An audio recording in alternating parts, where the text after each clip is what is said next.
This is Judge Joe Brown, and we're listening to We All Be News. News-free Dixie for the 21st century.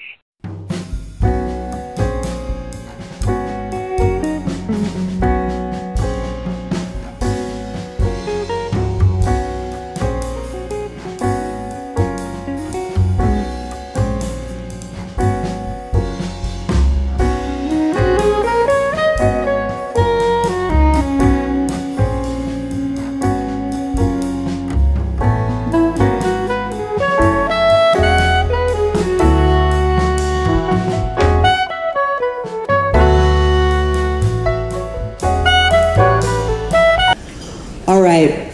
As I mentioned, very special moment in the program as we prepare to bring forward tonight's guest speaker, Susan Taylor. But first, before we bring her to the podium, before we hear from her, we have someone very special here tonight, very special to her especially, who's going to give her an introduction, someone very near and dear to her heart. I'm talking about her granddaughter, Amina King. Amina Suzanne King is a 17-year-old senior at Johns Creek High School. That's a suburb here in Atlanta. Amina loves to participate in her school's sports and club activities. She's a cheer captain. She is broadcaster for her school's news network. I had to give her a high five on that one. She's a member of the varsity track team, and she is a part of the Fellowship of Christian Athletes. That's not it. She also volunteers for the Red Cross Club. She volunteers with Cupcakes for a Cause, No Kids Hungry, and she's a volunteer with Junior Civitan, which assists special needs students and creates exciting events and opportunities for them, like the homecoming dance or winter formal. Amina is the devoted daughter of Shanna Taylor King and legendary basketball champion and NBA Hall of Fame inductee Bernard King.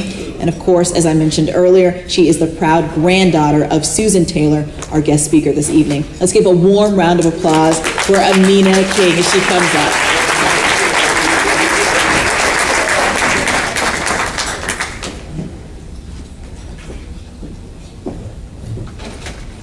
Thank you, Ms. Alexander. She's a writer, journalist, editor, and is best known for serving as editor-in-chief of Essence magazine for 27 years. In 2006, she founded Essence Cares, which has grown into the National Cares Mentoring Movement and is now in 58 cities across the nation. This organization is dedicated to help guide struggling Black children to academic and social success. Their mission is to change the predictable futures defined for our youth who are struggling with the hardships of poverty. Susan L. Taylor is my role model, my shero, and my grandmother, who I affectionately call Sweetie. Please welcome Susan L. Taylor.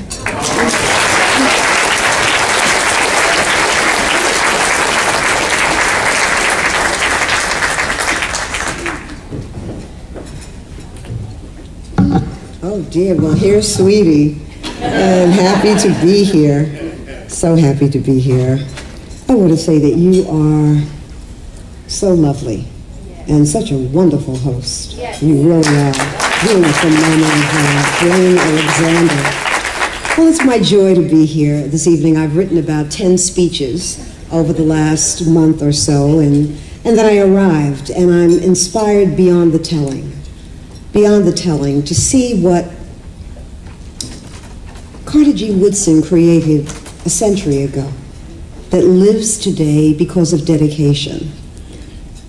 And you know, I'm sort of betwixt and between, Dr. Scott, because while everyone is to be congratulated, the scholars who manage so much, even managing careers in institutions, whether they're majority institutions or institutions that grew out of our community and effort, it's always a challenge. We know it is. When I think about what the executive director, the wonderful Miss Sylvia, manages with a staff of 3, I can't even believe it, and 2 not volunteers, but 2 consultants is totally amazing. There is nothing more important than knowing who we are. And, you know, Dr. Sheila Fleming Hunter, when she asked me to step in as honorary co-chair, I was like, but I'm not a historian, you know, I'm an editor, and now I'm running a nonprofit. And I said, well, let me bring Harry Belafonte along with me.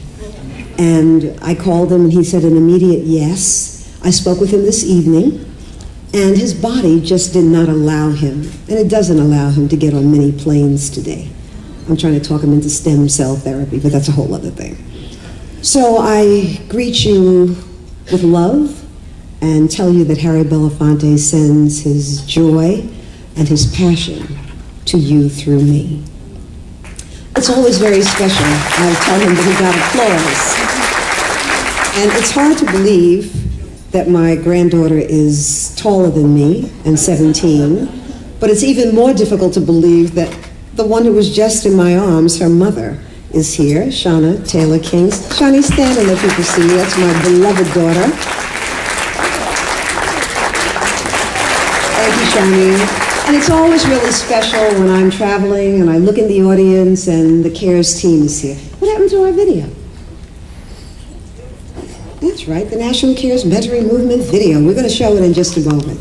And then you're going to meet the people who really make it happen across the country. Maybe we should show the video. Why don't we do that? Then you'll know about the work, and then you'll meet the folks who really just breathe life into it. Okay? Great.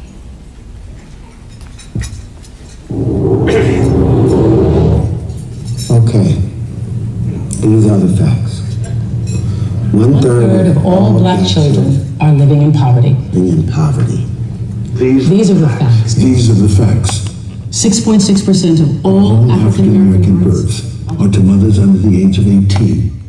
1 in 4 Latinas is a teen mother.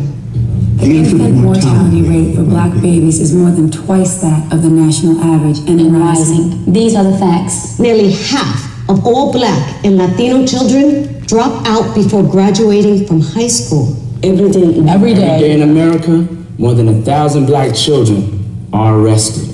1 in every 8 black men aged 25 to 29, 25 to 29 is incarcerated. Our young Latinos are over-incarcerated as well. For young black women, aged 25 to 34. HIV/AIDS is the leading cause of death. The leading cause of death. And the leading cause of death for our boys, For our young black men, is homicide. But these are also the facts. From the hundreds of rebellions that took place on slave ships, to the students who sat in Greensboro, and the students who walked out in Soweto, we have always fought back, always cared for our own, always resisted injustice. We are the people who refuse to die. Like then, what's important now is that we not retreat, not surrender our tradition of faith and that can-do spirit. We can create powerful lives and end the state of emergency among our young. This is the sole purpose for the National CARES Mentoring Movement. Throughout the nation, our dedicated CARES Circle leaders are hard at work. They're closing that huge gap between the relatively few black mentors and the many impoverished black children in need of our encouragement. We're working on behalf of all children who are poor and struggling.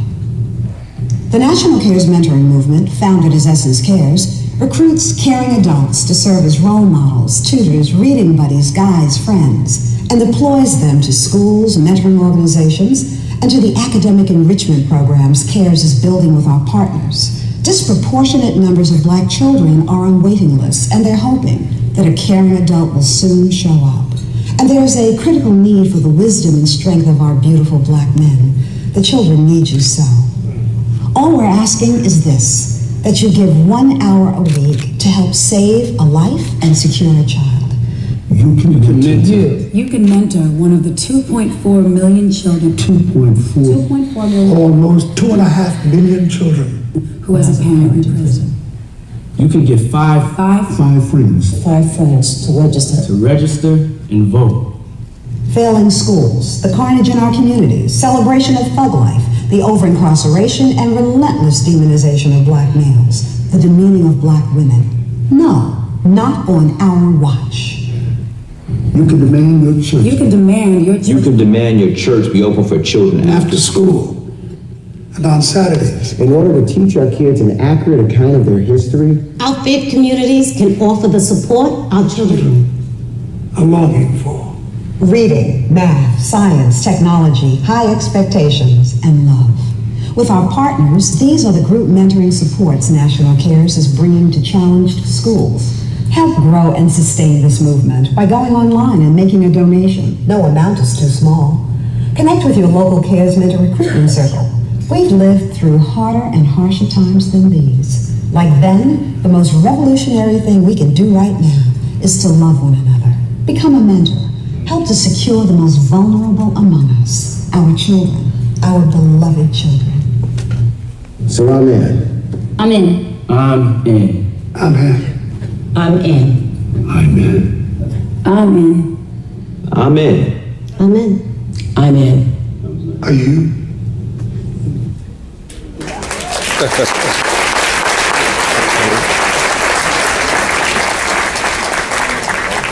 Before I call another name, let me just say, C.T. Vivian, it's an honor to be in your presence. And thank you so much. You know, every day... Log on to caresmentoring.org and get connected to a CARES... caresmentoring.org, we need mentors. Every day I'm asked why I do this. Why are you doing this work? 37 years at Essence. I'm going to be 70 years old, you know, in January. You all can do the math, you know. 37 years at Essence. I joined when I was 24, when my daughter was a year old, and I've been away for 9 years. But the village is on fire. The village is on fire, and the children are screaming loudly. And we're sleeping. We're sleeping. The adults, the elders, their only hope. We're sleeping. But I want you to meet the people who really are the healing waters, who are bringing the healing waters. Right here in Atlanta, it's our beloved Brenda Coleman. Stand and let people see you. Let Atlanta Cares stand with you. Atlanta Cares, it's Brenda Coleman. In Washington, D.C., National Capital Area Cares, it's our beloved Roxana Bilal. Who's here with her daughter, Rashawn, and her granddaughter, Brianna. Please stand. All of D.C. is doing this incredible work. And this is what we're doing from coast to coast, from Seattle to Miami, from Cambridge, Boston, all the way down to San Diego, a volunteer army. Why? We're trolling for African Americans. There are about 3 million young people who are being mentored right now, and 15 million waiting. And a disproportionate number are African American children, they're ours. But when the call goes out for mentors, it's white women who are the first respondents, and then white men, and then black women and black men. And we need mentors in reverse order.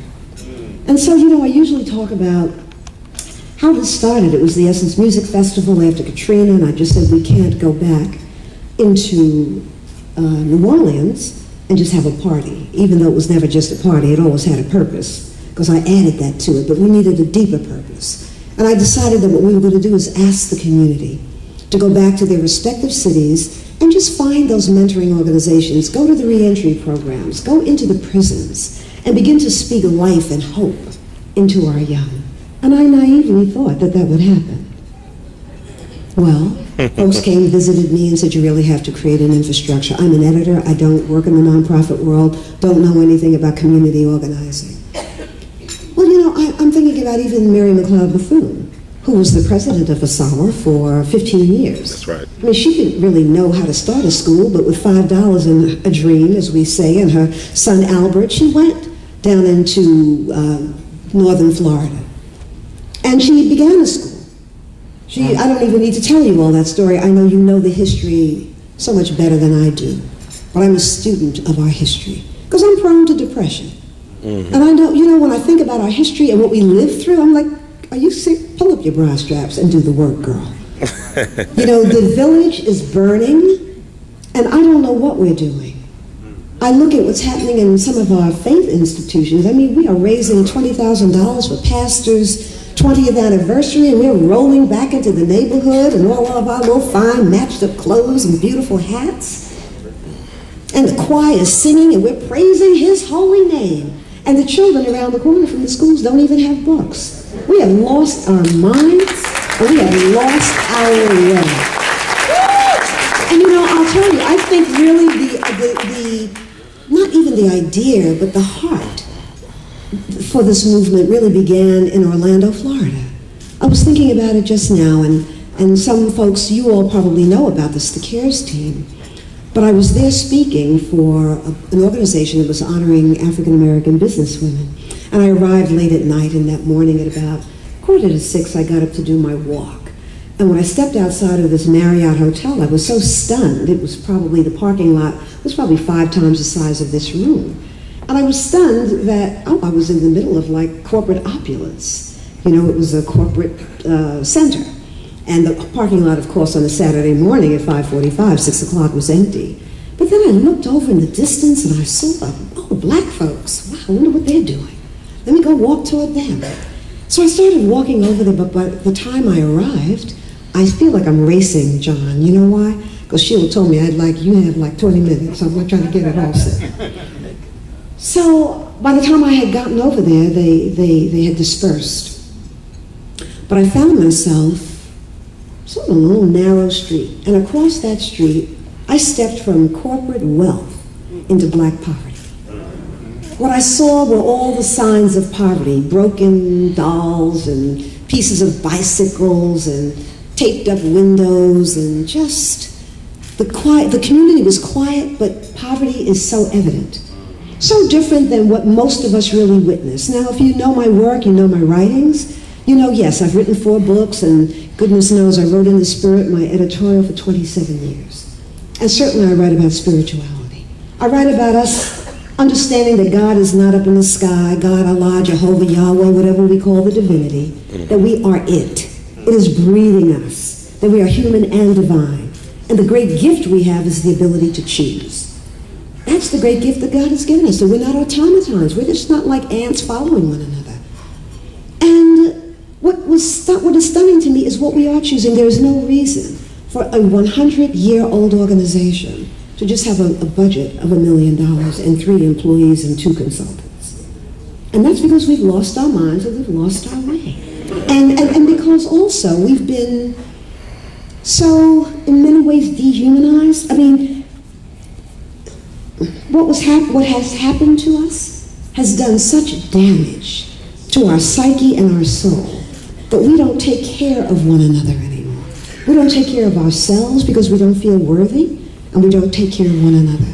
How do you explain that in the wealthiest country in the world, you have 35, 40 million people who go to sleep hungry every night?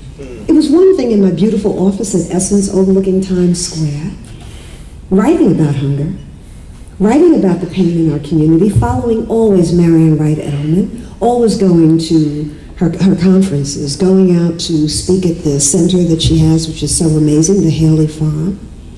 But it's another thing being boots on the ground and walking into Harlan High, where we're building programs in Chicago.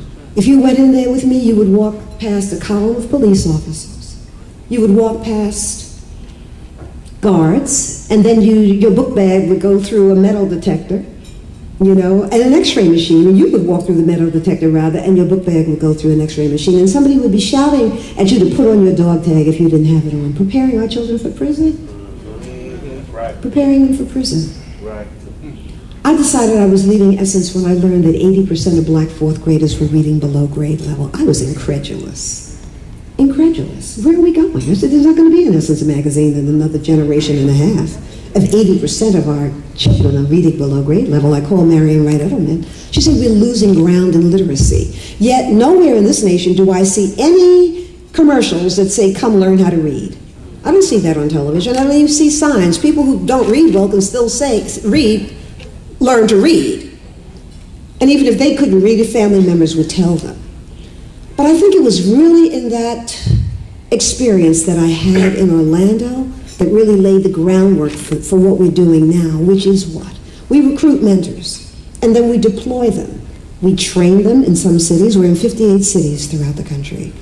And then we deploy them. We deploy them to schools, as tutors, as reading buddies, graduation coaches, re-entry programs. I want to do more of that. And now we're building our own programs, and I'll tell you how that emerged. So I'm now walking through this community right there in Orlando, Florida, and I make a right turn onto what looks like a boulevard, not so broad, but a wide street. And I pass a group of young people, now what is it, 6 o'clock, and they're probably 8 or 9 young people standing outside of a 3-story building. I'm like, oh my goodness, what are they doing out here so early in the morning? And I don't pass my people without saying hello, especially our young men, because we don't speak to young African American men. If anything, we shun them. So I waved at them, and they didn't even bother to look my way. I walked on by, and then on the way back, I just said, they're going to speak to me this morning. You know? So I gave them like a good morning. And they gave me like a little what's up from across the street. I keep walking, and now I hear music. Music is blasting. What is it, 6:10? I turn the corner, and there are about 8 young men standing in a circle, and their heads are bobbing, and the music is blasting. So I walk up to them. I'm so glad I grew up in the neighborhood. Not like you, Shauna, with the doorman. Even though we didn't have money, we didn't. I slept in the living room for 27 years. My daughter had the bedroom. We moved into that apartment because people didn't want to live in the Upper West Side of New York. At that time, do you know if you've seen West Side Story? It was Hell's Kitchen. Mm-hmm. So it was just being gentrified. What's happening throughout our communities everywhere now. That's right. You know? But I have to tell you, I just went up to the young brothers and I said, so hey, and they looked at me like, what are you doing here? And one of them looked at me with a glimmer of recognition. And I said to him, may I speak with you? So we stepped away from the group, probably as far away as I am from the end of the table. And it was like a fast game of ping pong. I said, what are you doing out here at 6:15 and 6:30 in the morning? We were smoking a blunt until you stepped up. We were getting ready to smoke marijuana. 6:30 in the morning, are you kidding? Hey man, where are you coming from? Why are you out? Just rolling in from the club. At 6:30 in the morning, yeah, we had a blast tonight. I said, you're gonna get arrested. I've been arrested. I said, you're gonna be shot. I've been shot. I just got out of the joint. I'm a business man. I'm a business man. I got money in my pocket. I got a car down the road, and I got jewelry. My jewelry says, they're up in that apartment up there. I'm like, oh my God. I said, what is your name? He said, Damien. I said, what a beautiful name. And this smile just burst across his beautiful chocolate face and his beautiful white teeth. A chocolate dream of a brother. And I said, Damien. I said, Damien, here, all I had was my little leggings and a little tank top and a little pouch around my waist because I was listening to probably some motivational something to keep my head above water, And I said, Damien, here, call me. I gave him the reference so he could call me. In essence, I want to talk to you. I don't know what I was going to say or what I was going to do. And I went on back to my hotel room. But I couldn't get Damien out of my mind. And I had to sign all of these flyers for the committee that worked on the luncheon for the woman who was having it. Her name was Kim. I said, I'm going to write Damien a note, and I'm going back into that community. And I wrote a note that said, you have, because I could see that he was a leader, you have everything that we want in our sons and in our men. And if you will allow me, I will help you polish it. I folded it up. I had to do a little television show. And the person who picked me up that night, his name was Cecil. He picked me up to take me to do the TV show. And I said, you know what, after I do that, before I go into the luncheon where I'm speaking, I need to go back into the community. He said, what community? I said, are you kidding? You went over there? I said, what do you mean? He said, you could have gotten hurt. For what? What were they going to take? I'm not a jewelry wearer.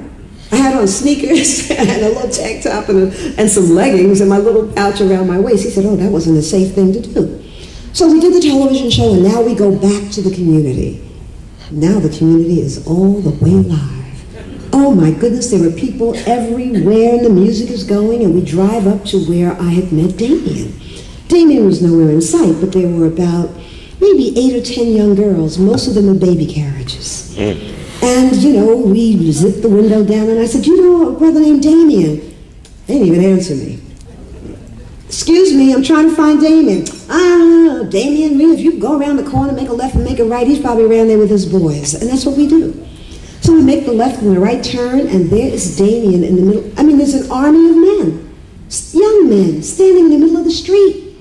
Now I'm reminded of Eddie Staten, who started Mad Dads, these brothers all across the country would just go out on Friday nights and find the brothers and sisters hanging on the corner, primarily men, and hand them cards and say, we want to help you.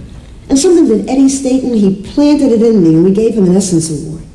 He said, I've never met a young one hanging on the corner who said that he enjoyed being there. They all had the same story. We dropped out of school. We were truants. We got arrested. Can't get a job. We have felonies. Same story. Same story. Cecil says to me, you are not walking into this chaos by yourself. I'm going with you. I said, you look like a cop. You're not going with me in a suit and a tie and we're rolling up in here in your Cadillac. Chill. I will go by myself. And I'm flowing now in my little orange silk dress. You know, they know it's not, I wear the same clothes all the time because my money is not going to be invested in fashion. Okay, I don't do that anymore. So I roll right on up there, my little silky thing flowing, and Damien has smoked that blunt and he's devastated, like, oh my God, what is she coming in to talk to me about? So I said, Damien, I wrote you this little note, and if I hadn't found you, I was going to leave it somewhere for you. You know, I'm speaking across the street today. Would you come? The Marriott's and he just looked at me. He never answered, eyes glassy, and I handed him the note. And then we went back to the ballroom. By the time I got in there, you know, people had eaten their lunch. It was time for me to get up and speak, and I got up and I told the story. I don't know what I was going to talk about, but this is what's happening on our watch, just across the street. Abject poverty. And I said, Damien, I invited him to come. Damien, are you here? No, Damien. And I went on with my talk, halfway through it. Damien, are you in the house? Just hoping that he was there. And Damien had on the uniform. You know, at that time, the long white T-shirt, and then the cut-off jeans, big, and then the stupid big sneakers with the little socks. And brothers have always had mad styles. I don't understand those proportions. They're totally off, but none of my business. So I said, Damien, come exactly as you are. That's what I said to him. But he wasn't there. And so I finished talking, said, Damien, no, Damien. I sit down, they bring me my lunch, and a woman comes from the back and she says, Damien is here. I couldn't believe it. I was sitting where you are. I got up and I said to Kim, who was standing where I'm standing, Damien is here. Can I bring him down? She said, yeah. I go back, Damien is way in the back sitting in a chair. And I said, Damien, he said, I was here all the time, but you were talking about me. There was no way I was getting up. And so I said, Damien, I want you to come down front. And he said, really? Yeah. It was a moment I will never forget in my life. And there were probably 1,000 people at that luncheon. And on occasion, I meet people who were there, and they're saying, I was there that day when Damien came down the aisle. I'm holding Damien's hand, and we're walking down the aisle. He's shaking like a leaf. Like as we come down to the front of the stage, and everybody surrounds Damien. And you know who was in the audience that day? The heads of the Urban League and the NAACP college presidents. It was an amazing thing. And by the way, is the president of Clark Atlanta here? I know he was going to try to come. He's not here tonight. But you tell Mr. Johnson, President Johnson, that I gave him a shout out because we're building a program there. Well, Essence had a new book that had come out, and it was the book by Black men, Black Men's Voices. And I went in the back to sign the books, and everybody surrounded Damien. And then I got Damien's number, and I called him, spoke with him, and I called a couple of times, number changed. I had his mother's number somehow, and she told me she didn't want him in her younger children's lives because Damien was addicted and she was trying to protect her children. I wonder about him and I worry about him, and I never saw Damien again, but he never ever left my heart. And what I saw that day was that if there was structure, we could have built structure around the leader, because the leader could influence those other brothers who 6:30 in the morning were out there smoking a joint when they should have been getting ready to open up their little stores in the neighborhood. You see, we can talk all we want about putting down those guns. Our brothers and sisters are not going to put down those weapons until they have jobs. That's right. They need employment, and we own nothing in our communities. This is our challenge. So why am I bringing this to you all? Because this is not the rough side of the mountain. This is not the rough side of the mountain. Right. I mean, Daryl, you're encyclopedic about our founder and what he withstood and what he went through and all the machinations and the things that he had to do to create ASALA. You know, I have to tell you that if he were alive today, what I would do, I would say, I apologize. I apologize for what we have given up, for what we let go. I would apologize to your father, John. I've been to Greenwood. I went into that little museum. Do you know that Greenwood was bombed? That they actually got in planes and dropped bombs on our community? So the history has been wiped out. You heard what Terrence Howard said in that video, that we have to open up our sanctuaries so that we can teach our children who they are. Right. There's fear. Forget a curriculum of inclusion. It's not going to happen. You know why it's not going to happen? And I'm not being a naysayer. Because if the truth of our history was ever told, Dr. Vivian, the villains, us, would become the victors. That's right. And those who are the victors would be the villains. It's hard to tell your children how you punished people, that you enslaved people. It's difficult. I know most of you have been to the motherland, been to Elmina Castle, been to Cape Coast. I hope you have held those shackles in your hands. We need to see where our girls were kept, where they were raped. That's right. Where our men were pressed together, men and women, in a space where 100, where 10 would be uncomfortable, 100 pressed. Pressed. Waiting for the slave ships to return. Well, that history's not going to be taught. Are you kidding? Who's going to teach that history? We better teach it. We better bring it into those sanctuaries. From the pews to the pulpit, we have to push Dr. Gladys Garibald. We have to push. We have to open up those doors on Saturdays with curricula that really bring our history alive. We have to volunteer like the volunteer army at CARES. They're not being paid. This is how we save ourselves. Yeah, they don't want young brothers to know that they're heroes and sisters to know that they're sheroes. They don't want that to be known. The fear is that what? Black boys will pull up their pants and run the world. That's the fear. When you know who you are. So you see the work that we're doing, the National Cares Mentoring Movement, we do have a curriculum that we've turned into curricula. And it was created asking this question, why is it so difficult to get black people to care about black people? I was asking that question over and over again. And so I called Naeem Akbar, I called Michael Eric Dyson, I called Wade Nobles, I called a whole host of people. 60 of us got together and created a new way forward, healing what's hurting Black America. 10 pillars that begin with heritage, Dr. Joyce King, Naeem, and a couple of other historians, and it goes all the way to public policy, with relationships in between, and nutrition, and exercise, and all the things. Relationships, how we speak to one another. You know, we've been taught to not love ourselves, to hate everything. I grew up, if somebody would have called me an African, or you an African, if you were my age, when you were a kid, that would have been an insult. This is how far away we were removed from the essence, the beauty of who we are. And so we're in recovery mode, and I just simply want to say, this is the big business of Black America. It's the big business of Black America. We're not going anywhere until we understand who we are. That's why we're here. And so we need you. And Sheila, I didn't even expect to speak tonight. I was surprised when you asked me some months ago if I would talk tonight. I just wanted to be here among historians. We need you. There is no recovery of our community. There is no advancement. We can talk all we want. There's not going to be any advancement until we know our history.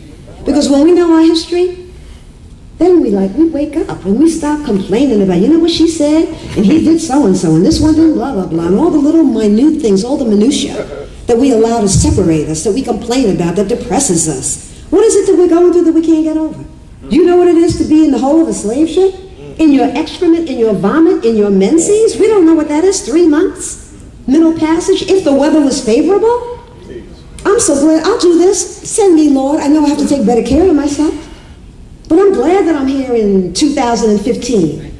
And that it's not, 1715 when they were trolling for us along the shores of West Africa. Our challenge is this. We will win when we learn how to love ourselves and take care of ourselves. We will win when we learn how to put our children at the center of what we're doing. We will win when we step out of academia and into our communities and give our people their history. We will win when we begin to love one another. We will win when we begin to practice strategic unity, standing together, just like you did, Mr. Vivian, along with the sisters and brothers who you fought with, and John Lewis is not here. Yeah, not getting along, maybe having some kinds of differences, but just like we see our Jewish sisters and brothers do, you close the doors, you fight, you work it out, and you stepped out there, what? As a united force. That's our challenge. That's the mandate. That's what I came to say to you tonight. I am asking for what Roxana Bilal, our leader in D.C., said to me very authoritatively today. What about a relationship with a MOU? What did you call it? An MOU with a Saba. This is the end. We're in 58 cities.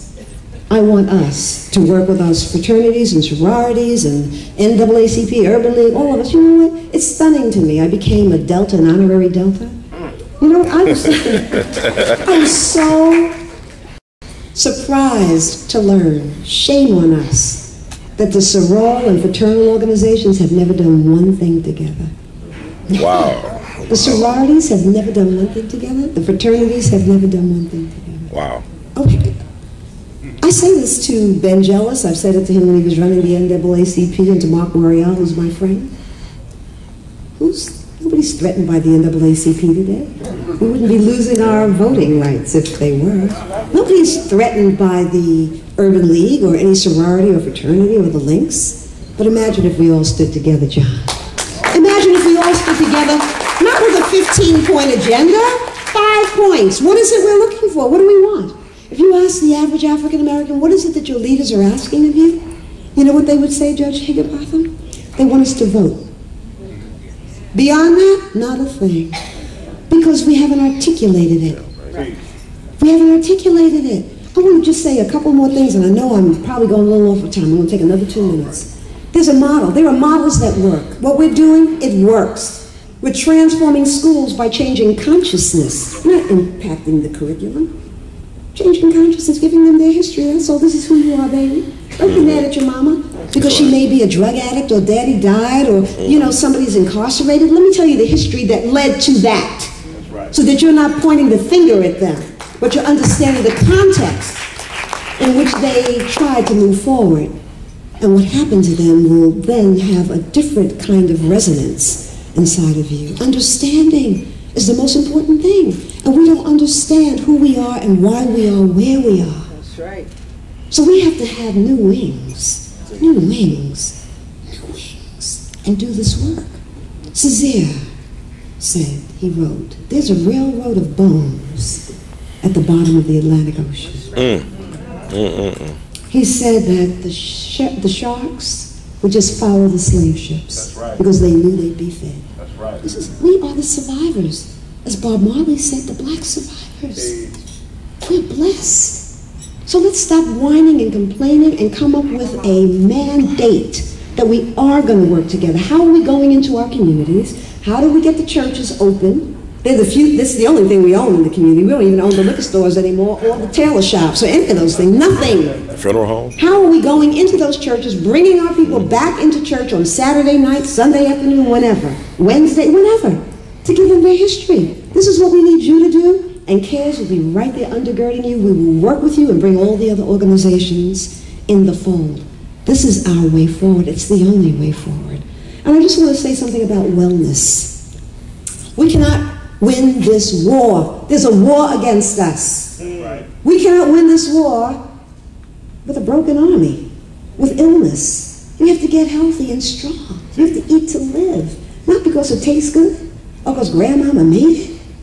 Sugar's poison. You know, we have to stop eating these things that just really ruin our body. Diabetes, hypertension, heart disease, all the things that keep us tethered to dialysis machines and on medication and can't breathe and can't walk. But God is so good. I tell you, just by taking care of your body and asking the Holy Spirit that is not up in the sky but that is within you to help you, to discipline you, to do what you need to do, to stay strong for yourself so that you can be valuable to your people. Because you can't fight for your people, Bob Stanton, you know, when you're not feeling well. This is what we have to do. The first course of action is to take care of you and get healthy and strong. So you get up every morning and put gratitude in your heart. Thank you, Lord. That's what you have to do. Your life is never going to be the way you want it to be. That's not life. That is not life. There's always something to strive for. There's always something else that we really have to do. So every one of us, your life is your lesson. Wherever you're hurting, that's what you need to pay attention to. You have tears rolling down your cheeks because it's, what is it, Saturday night, you haven't heard from your baby? That's not your boo. That person's not feeling you. Get over it. That's right. You know, I mean, if you have a headache, it's not like taking a Tylenol. Pain in your stomach, why is my head hurting? Do I need to change my glasses? Is it that I'm sitting too close to the computer? Am I doing too much work? Look at your life. Be quiet. Get up in the morning and just say, thank you, Lord, for my life. I know it's not everything that I want, but I'm moving forward anyway. And this is a good time. It's the best that it's been for black people. Let us know that. Get up and start moving. If you're in a wheelchair, flap your wings. You've got to exercise to keep the heart strong. You know, try to do it in place. You got to do it in place every day, just 20 minutes. If you can't run in place for 20 minutes, then just lift your knees 20 minutes every day, every single day. That's self-love. That's what we're talking about here. And then sit by the window, go in the bath, lay 10 minutes, pad, pen. It's so simple, we miss it. You could have 3 PhDs and never learn how to love and take care of yourself. In the quiet is when wisdom emerges. And that's when life is speaking to you. Write it down so you don't lose it. Oh, Holy Spirit said, I need to do, that's the phone call I need to make, because life is biased on the side of what? Advancement. And the Holy Spirit needs us to move forward. And I think that all that we've been through, God is saying to us, you know what, when you all learn how to stand together, everything is going to change. Right. You come out of that bathtub, go to the mirror, give yourself a kiss. I love you. Hey, beautiful. Not, ooh, look at yourself. Look at your belly hanging over your pants. We curse ourselves out. That's what we do. Look at you. You got fat. Oh, my God. Look at your hair. Look at your beard. Look at oh, doll. No. Hello, beautiful. Hey, handsome. Aren't you fine? Because you're human and divine, and what you express concretizes. So if you're cursing yourself out, your body's going to pay you back. Love the gift, and know that if you take care of the gift, what is this? This is September, almost October. Hey man, by spring you could be like super fine again. You know, just take care of yourself. And then now we're getting ready, and challenge yourself. This is what I'm doing every day. Not everything that I want to say to my daughter has to tell me, Mommy, I'm not calling you anymore because you're harsh. So I try to be gentle, because we speak to our children and our mates in ways we'd never speak to anybody else, ever. Ever. So I say, watch your mouth and mind your mind, because the mind is the destroyer of peace and happiness. Your thoughts are what make you depressed, not the situation itself. You know? So you before you speak, ask yourself, is what I'm saying true? Is what I want to say true? If it's not, shut your mouth. If it is, just ask yourself, is it something that needs to be said? Because not everything that is true needs to be said. Yes, it needs to be said. Does it need to be said by me? Right. If the answer is yes, yes, it needs to be said by me. Does it need to be said now? Right. Maybe not, maybe so. If it needs to be said now, how do I say it so that it's kind? So that you're not speaking to anybody in a way that you don't want them to speak to you. We've got to learn how to get along with one another, because we're not going to be able to build and move forward until we can make peace within ourselves about who we are, human and divine, a divine original, each one of us, sent here to do our unique thing. Let's get on course. I just want to end with the last stanza of the Black National Anthem, which I love so much. Can I just say it and you repeat it after me? And let's raise the roof right here at the Sheraton. Can we do that? Okay? Shadow beneath thy hand. Shadow beneath Come on, thy more hand. than that. Shadow beneath thy hand. Shadow beneath thy hand. May we forever stand. May we forever stand. True to our God. True to our God. True to our native land. True to our native land. Thank you, Dr. Woodson. Thank you, Dr. Woodson. Thank you, Dr. Woodson. And thank you, A.L.L, for being here and keeping the dream alive. Thank you.